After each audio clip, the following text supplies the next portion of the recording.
မင်္ဂလာပါပရိသတ်ကြီးတို့ရှင်ကျမတို့ရဲ့ Sally Global Channel ကနေဒီနေ့အတွက်နောက်ဆုံးရအမှုပညာသတင်းပေါင်းချုပ်တွေကိုတင်ဆက်ပေးသွားမှာဖြစ်ပါတယ်ရှင်လူတိုင်းမလုံးနိုင်တဲ့အရာကိုအခုလိုလှုပ်ပြလိုက်တဲ့စပယ်မိုးတို့ဇနီးမောင်နှံရဲ့သတင်းအခုလိုချိန်ရောက်မှသူနဲ့ရွှေဘိုးအိမ်ရဲ့တခြင်းကပတ်သက်မှုကြီးကိုချပြောလိုက်တဲ့စစ်နိုင်သတင်းတရုတ်ဆောင်မင်းသားဖြစ်ပြီးတော့ပုဂ္ဂိုလ်ရေးရာနဲ့အလုပ်ကိုကောက်ကောက်မခွဲနိုင်လို့အခုလိုအပြောခံလိုက်ရတဲ့ချာလီသတင်း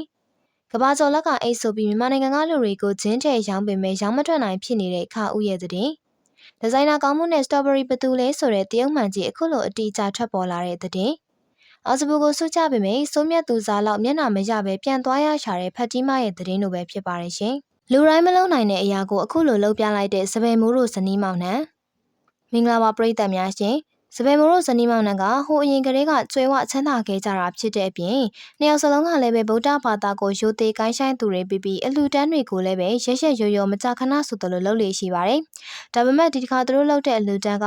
တာမန်လူတွေတောင်မလုပ်နိုင်တဲ့အရာတွေပါဝင်တာကြောင့်မလို့ပရိသတ်တွေအားလုံးကဒီလင်မယားရဲ့လုပ်ရက်ကိုကြည့်ပြီးတော့ဝဝကွဲအောင်ချီးကျူးနေခဲ့ကြပါတယ်။ဘာလဲဆိုရင်တော့သူတို့လင်မယားကငကရုံဖျားတီဖို့အတွက်သိန်းပေါင်း1000ကျော်2000နီးပါးအထိမတီးပြီးတော့လှူဒန်းခဲ့ကြပါတယ်။အခုခေတ်ကလာမှာဆိုရင်သိန်းထောင်နဲ့ချီနေတဲ့ငွေကြီးပမာဏဆိုတာကတကယ်ကိုမနှဲပါဘူး။အဲဒီလိုပတ်စံအများကြီးလှူယုံနေမကသေးပါဘူး။ပယံလုပ်ငန်းတွေမှာပါကိုယ်တိုင်ဝင်ရောက်ပြီးတော့လုပ်ကင်ပေးခဲ့တာဖြစ်ပါတယ်။စပယ်မိုးဟာမဆလာဖြော်တာကစားလို့တခြားနေရာတွေမှာအစုံသူကသူပယံဆရာတယောက်လိုမျိုးသဘောထားပြီးတော့တကယ်ကိုမှကြိုးကြိုးဆဆနဲ့ဝင်ရောက်လုပ်ကင်ပေးခဲ့တာပါ။ဒါကြောင့်မလို့ပရိသတ်တွေကမိန်းကလေးဖြစ်ပါလျက်နဲ့အခုလောက်ထိကုသိုလ်ရေးရာမှာအားထုတ်ပြီးတော့ပြုလုပ်ပေးခဲ့တာကိုအရန်ချီးကျူးနေခဲ့ကြပါတယ်။ယောက်ျားဖြစ်သူကတော့ဦးစင်းဝေထားတာဖြစ်တဲ့အတွက်ကြောင့်မလို့အဲ့လိုအလုပ်ကျန်းနေရာမှာတော့ဝင်မကူပေးခဲ့ပါဘူး။ဘလို့ပဲဖြစ်ဖြစ်သူတို့ဇနီးမောင်နှံရဲ့အခုလိုမျိုးတရားထက်သန်လာတဲ့စိတ်တွေကိုကြည်ရတကယ်ကိုဝမ်းသာပီတိဖြစ်မိပါတယ်နော်။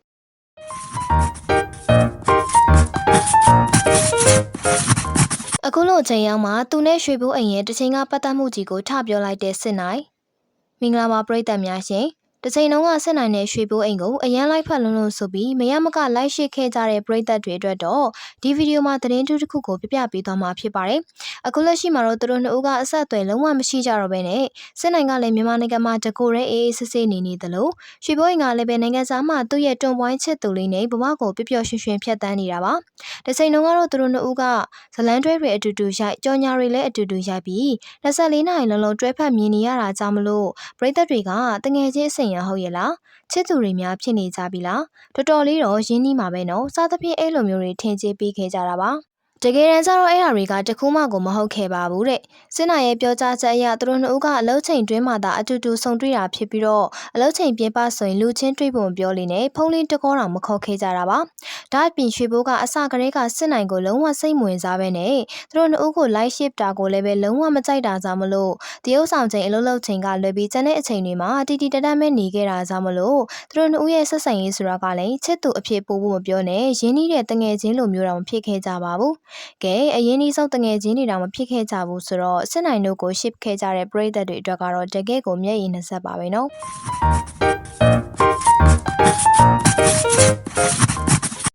တရုတ်ဆောင်မင်းသားဖြစ်ပြီးပုဂ္ဂိုလ်ရေးရနဲ့အလုပ်ကိုကောက်ကောက်မခွဲနိုင်လို့အခုလိုပြောခံလိုက်ရတဲ့ချာလီမင်္ဂလာပါပရိသတ်များရှင်အရင်ကတော့မော်ဒယ်တူဖြစ်တဲ့ပရိသတ်တွေရဲ့ချစ်ခင်အားပေးမှုကိုရရှိထားခဲ့တဲ့ချာလီက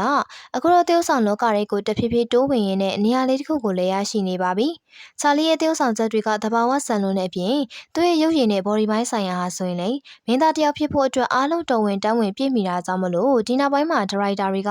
ချာလီကိုဆိုရင်မျက်နှာသစ်မင်းသားတူအနေနဲ့ပို့ပြီးတော့မှလက်တွဲခေါ်လာကြပါတယ်။ချာလီကတရုတ်ဆောင်ချက်တွေကောင်းပြီးတော့သူရဲ့သမျှကားတိုင်းမှာလည်းကာရိုက်တာနဲ့အဝင်ခွင့်ကြဖြစ်တယ်ဆိုပေမဲ့ဆိုးရွားတဲ့အချက်တစ်ချက်ရှိနေပါတယ်။ဘာလဲဆိုတော့ချာလီကကာရိုက်တာအပေါ်မှာလူရာထက်ပိုပြီးစီးမျောမှုအယမ်းများနေတာပါပဲ။ဒါမှစဉ်းစားကြည့်လိုက်မယ်ဆိုရင်တော့ဒါကကောင်းတဲ့အချက်ပါ။ဒါပေမဲ့ချာလီကရိုက်ကွေးလုံးနေစဉ်အချိန်တွင်းမှာပဲကာရိုက်တာအပေါ်ကိုစီးမျောတာမဟုတ်ဘဲနဲ့အပြင် personal life မှာပါအဲ့ဒီခန်းစားချက်တွေကိုလာနဲ့ကြည်အောင်ကြံရှိနေတာဖြစ်လို့ပါ။အခုဆိုရင်လည်းပဲပြေဝချမ်းသာဇလန်းတွဲမှာဖူးဆောင်တဲ့အတူတူ romantic ဆန်ဇာဝင်ခန်းတွေကိုရိုက်ကူးခဲ့ရပါတယ်။အဲ့မှာဆိုရင်သူကဖူးဆောင်တဲ့အဲ့လိုမျိုးတရုပ်ဆောင်ရတာရိုရတာတွေက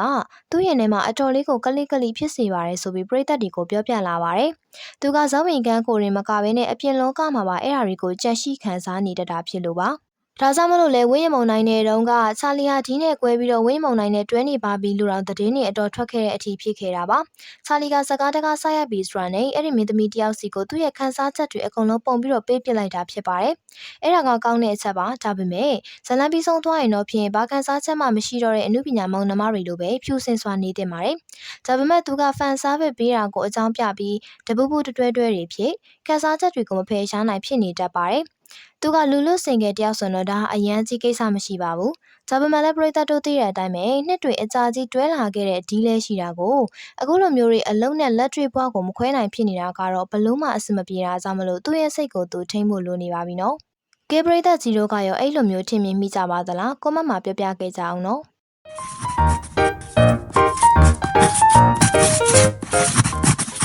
်ကဘာကျော်လက်ကင်ဆိုပြီးမြန်မာနိုင်ငံကလူတွေကိုကျင်းတဲ့ရောင်းပေမဲ့ရောင်းမထွက်နိုင်ဖြစ်နေတဲ့ခါဦး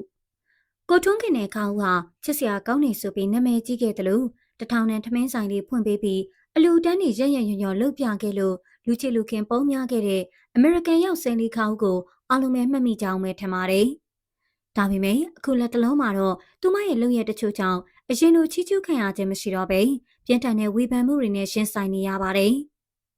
အဓိကငင်းပွားဝယ်ရာဖြစ်နေတဲ့ကိစ္စကတော့သူမရဲ့ဗီဒီယိုတိုင်းမှာတင်းကျပ်ဆွန်းရောင်းချနေတဲ့ Chanel အမတ်တစိ luxury အိတ်ကြီးတစ်လုံးကြောင့်ပါပဲ။တန်ကြီးအဖြစ် American $4000 ဝန်းကျင်မြန်မာငွေနဲ့ဆိုရင်320ကျော်လောက်တန်ဖိုးရှိရလို့ဆိုထားပါတယ်။ဒါပေမဲ့ပရိသတ်ရဲ့အမြင်မှာတော့ဒီအိတ်ကြီးဟာ luxury vibe ပြေဝမပေးနိုင်တဲ့အပြင်ဒီဇိုင်းနဲ့ရောင်သွေးကလည်းအတော်လေးကိုတက်ရောက်နေပြီလို့သုံးသပ်နေကြပါတယ်။တချို့တက်သည့်နားလေတဲ့သူတွေကဆိုရင်ဒီအိမ်ဟာ original အစစ်မဟုတ်ပဲအတူဖြစ်နိုင်တယ်လို့တော့ခံမှန်းပြောဆိုနေကြပါတယ်။ဒီလိုအခြေအနေတွေကြောင့် DAG ဟာအချိန်တော်ကြာတဲ့အထိရောင်းမထွက်နိုင်ဖြစ်နေပါတယ်။ခေါင်းကိုယ်တိုင်ကအိမ်ရောင်းရရင်ပွဲကအနေနဲ့ချက်3သိန်းပေးမယ်လို့မက်လုံးပေးမြှူဆွဲထားပေမဲ့လည်းဘယ်သူမှဝယ်ယူဖို့စိတ်ဝင်စားခြင်းမရှိပါဘူး။အရင်ကရရှိထားတဲ့လူချစ်လူခင်များမှုကိုခွင်ကောင်းယူပြီးကိုပရိသတ်ကိုပြန်လည်ချင်းထည့်ဖို့စ조사နေတာလားဆိုပြီးဝေဖန်သူတွေလည်းများပြားလာပါတယ်။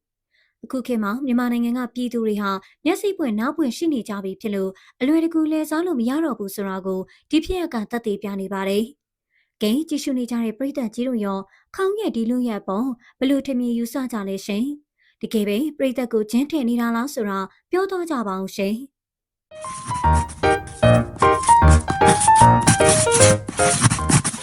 ဒီဇိုင်နာကောင်းမှုနဲ့ strawberry ဘယ်သူလဲဆိုတဲ့တရုတ်မှန်ကြီးအခုလိုအတိအကျထွက်ပေါ်လာ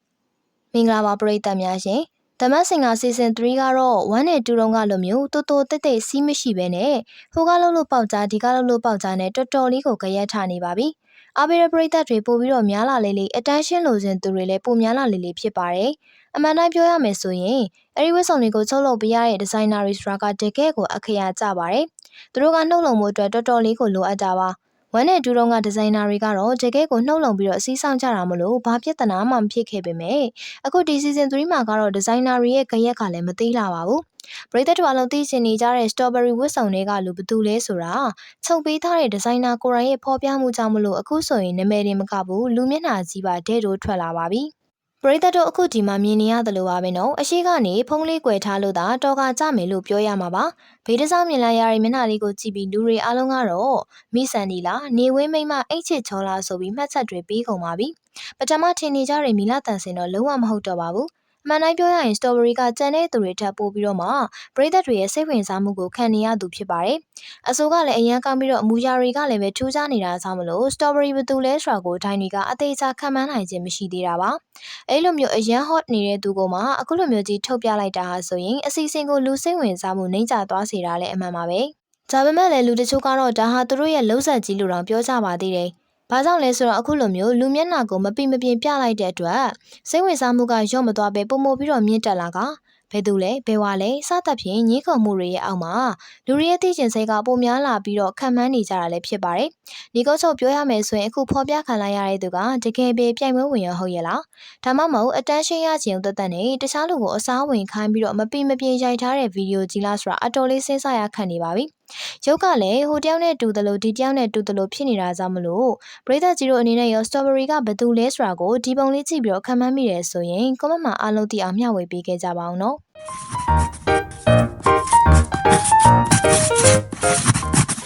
်အောင်စပုကိုဆုချပေမဲ့စုံမြတ်သူစားလောက်မျက်နှာမရပဲပြန်သွားရရှာတဲ့ဖတ်တီမ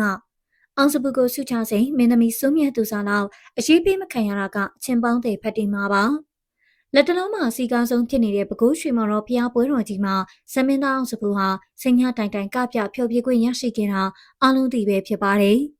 ဒီစိန်ရစလုံးမှာပွဲကင်းနဲ့ခြေချစရာနေရာမရှိတော့ကြိတ်ကြိတ်တို့စီကားခဲ့ပြီးအထူးသဖြင့်အမျိုးသမီးပရိသတ်တွေရဲ့တခဲနဲ့အားပေးမှု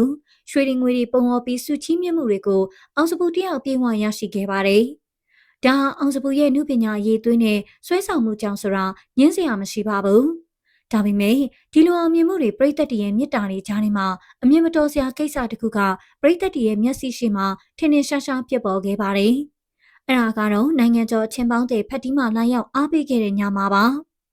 ဖက်တီမာဟာအောင်စပူရဲ့မာကန်ပရိသတ်တူဖြစ်တဲ့အတွက်ပွဲခင်းထဲကိုကိုယ်တိုင်ကိုကြလာရောက်ပြီးငွေတွေအမြောင်များနဲ့တွားရောက်ဆုချခဲ့ပါတယ်။ပုံမှန်ဆိုရင်တလောက်ငွေကြေးပမာဏအများကြီးဆုချတဲ့ပရိသတ်ကိုစင်ပေါ်မှာတိတ်ချနေရပြီးမိတ်ဆက်ပေးပြီးကျေးဇူးတင်စကားပြောနေရှိပေမဲ့ဖက်တီမာလေးမှာတော့အောင်စပူဘက်ကထင်ထားသလိုတိမှတ်ပြုမှုလိုက်လိုက်လဲလဲကြိုးစုံမှုလုံးဝမရခဲ့ပါဘူး။အဖက်လုံးမခံရတဲ့ဖက်တီမာတယောက်ဆုချပြီးတာနဲ့ညနေငယ်လေးနဲ့စင်ပေါ်ကဆင်းလာခဲ့ရတဲ့မြင်ကွင်းကကြည်ရသူပရိသတ်တွေအတွက်တော့စိတ်မကောင်းစရာဖြစ်ခဲ့ပါတယ်။နောက်ထပ်နောက်ရောက်အားပေးတဲ့ဧည့်သည်တော်ကြီးတူကြောင့်အချင်းကြီးကပိုပြီးတိတာထင်ရှားသွားခဲ့ပါတယ်။သူကတော့မြမရုပ်ရှင်လောကရဲ့ထိတ်တန်းကန်ဝင်မင်းသမီးကြီးစိုးမြတ်သူစာပဲဖြစ်ပါတယ်။မင်းသမီးကြီးစိုးမြတ်သူစာကတိန့်တရာရန်ပန်းစည်းကြီးနဲ့လာရောက်ဆုချခြင်းမှာတော့အောင်စပူရဲ့တုံ့ပြန်ပုံကချက်ချင်းကိုပြောင်းလဲသွားပါတယ်။စိုးမြတ်သူစာကိုစင်ပေါ်မှာအထူးတလည်နေရပြီးပရိသတ်တွေကိုတေချာမိတ်ဆက်ကြောင်ညာပေးပြီးအရန်ကိုလေးမြတ်ထားဆက်ဆံခဲ့တာကိုမြင်တွေ့ခဲ့ရပါတယ်။ဖက်တီမာနဲ့စိုးမြတ်သူစာတို့နှစ်ဦးပေါ်ဆက်ဆံမှုကွာခြားသွားတဲ့ဒီဖြစ်ရပ်နှစ်ခုကိုရှင်းကြည့်လိုက်တဲ့အခါမှာပရိသတ်တွေကြားထဲဝေဖန်တန်နေဆူညံသွားတာမဆန်ပါဘူး။အဖြေကတော့ရှင်းရှင်းလေးပါပဲ။ဖက်တီမာကလက်ရှိမှာငွေကြေးချမ်းသာပြီးမဲ့လမ်းဘေးစည်းတဲ့ဘဝကနေရိုးရိုးသားသားစူးစမ်းပြီးတက်လာခဲ့သူပါ။စိုးမြတ်သူစာကတော့တနိုင်ငံလုံးကလေးစားရတဲ့ဂုဏ်သိက္ခာကြီးမားတဲ့ထိပ်တန်းမင်းသမီးကြီးဖြစ်ပါတယ်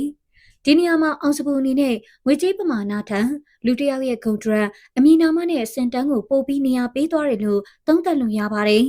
။အနုပညာရှင်ချင်းချင်းမို့လို့ပို့ပြီးလေးစားသမှုပြတာမျိုးဖြစ်နိုင်ပေမဲ့ပရိသတ်တွေရဲ့အမြင်မှာတော့ဒါလူရန်စာခွဲခြားမှုတစ်ခုလို့ထင်မြင်သွားစေခဲ့ပါတယ်။အနုပညာရှင်တယောက်အတွက်ကိုယ်လမ်းရောက်အားပေးတဲ့ပရိသတ်ချွေးနေစာနေစုချတဲ့ပရိသတ်ဆိုရင်လမ်းပေးစေးတယ်ပဲဖြစ်ဖြစ်ထိတ်တန်းနုပညာရှင်ပဲဖြစ်ဖြစ်အတူတူပဲတန်ဖိုးထားဆက်ဆံသင့်တယ်လို့ဝေဖန်နေကြသူတွေလည်းအများအပြားရှိပါတယ်။ပရိသတ်ရဲ့မြတ်တာကိုအစင်တန်းနဲ့တိုင်းတာလို့မရဘူးလေ။လူရိပ်ပြီးမျက်နှာလိုက်ဆက်ဆံတာမျိုးကအနုပညာရှင်တယောက်ရဲ့ပုံရိပ်ကိုထိခိုက်စေနိုင်ပါတယ်။ပရိသတ်ကြီးရဲ့ပဲခူးရွှေမော်တော်ပွဲကဒီဖြစ်ပြပေါ်မှာရောပရိသတ်ကြီးကဘလို့သဘောရပါသလဲ။အောင်စပူရဲ့ဆက်ဆံရေးကအနုပညာရှင်ချင်းချင်းမှုတဘာဝကြတယ်လို့ထင်ပါသလား။ဒါမှမဟုတ်ဖက်တီမာပေါ်လူဒန်းစာခွဲခြားရရောက်သွားတယ်လို့မြင်မိလားဆိုတာပြောသွားပေးကြပါအောင်ရှင်။